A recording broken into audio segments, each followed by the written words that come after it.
Hi everyone, welcome to my new video where I was giving a small brief about the content of the sections which is going to be implemented in the Bharatiya Nyaya Sanhita 2023, which is going to be replaced by Indian Penal Code. So we have already spoken about section 1 to 224 in chapter number 10 to 1 to 13. Now, in this video, we are going to speak about chapter 14. And this chapter 14 speaks about false evidence offense against public justice. So, now we are going to I am giving you what this section is dealt for. Section 225, giving false evidence. Section 226, fabricating false evidence. Section 227 dealt for punishment for false evidence. Section 228, giving or fabricating false evidence with intent to procure conviction of capital offences. Section 229, giving or fabricating false evidence with intent to procure conviction of offence punishable with imprisonment for life or imprisonment. Now, section 230, threatening any person to give false evidences. Section 231, it speaks about using evidence known to be false. Section 232, issuing or signing false certificate. Section 233, using as true a certificate known to be false. Section 234, false statement made in declaration which is by law receivable as evidence.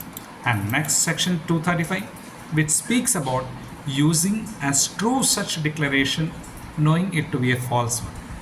Section 236, causing disappearances of evidence of offence or giving false information to screen offenders. Now, section 237, it's speaking about intentional omission to give information of offences by person born to inform.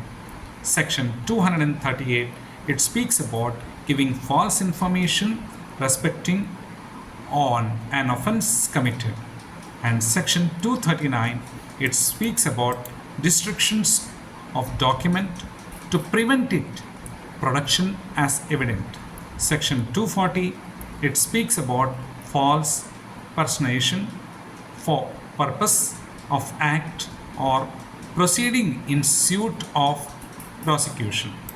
Next, section 241, it speaks about fraudulent removal or concealment of property to prevent its seizure as forfeited or in execution.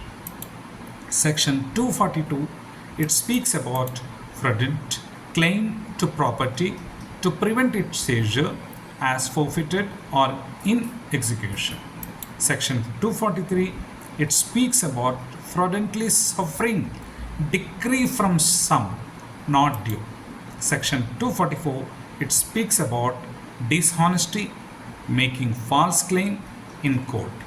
Section 245, it speaks about fraudulently obtaining decree from sum not due.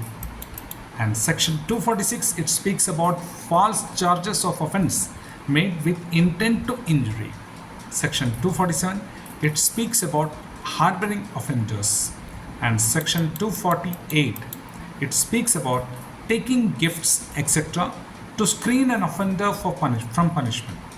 Section 249, it speaks about offering gifts or restoration of property in consideration of screening offenders.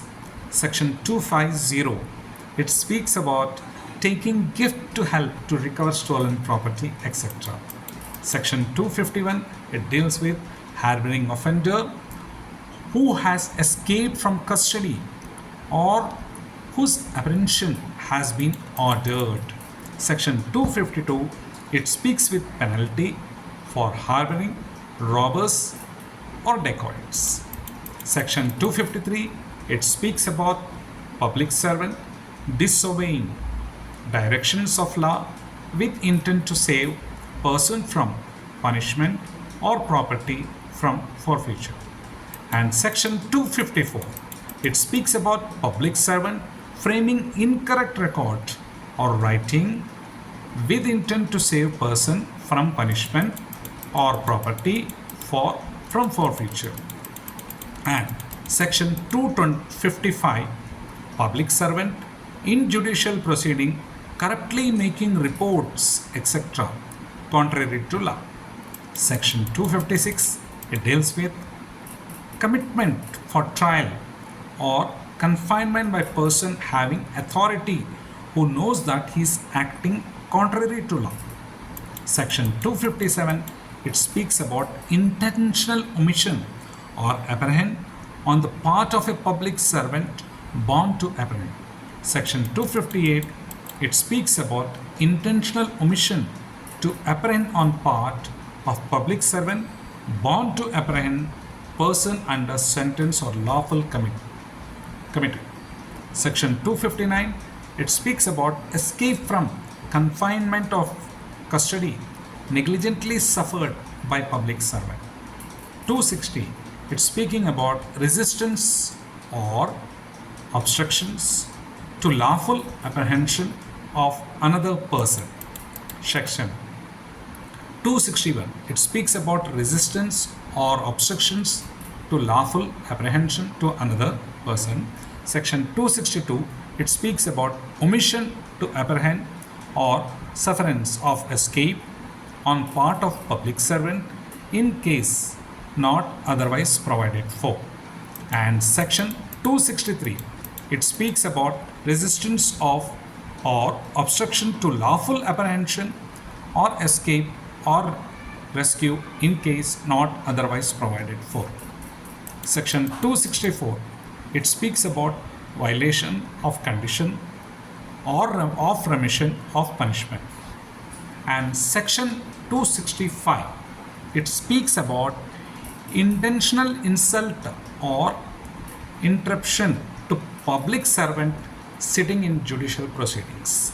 Section 266, it speaks about personation of an assessor. Section 267, failure by person released on bail or bond to appear in court. So these are the sections which has been added in the 10th chapter. 14th chapter. Now in the next video I will explain you about what are the sections which has been implemented in this chapter 15. Chapter 15 is dealt with of offences affecting the public health, safety, convenience and decency and morals. This all comes under chapter 15. So till then, have a nice day, stay safe, stay blessed. Till then, goodbye.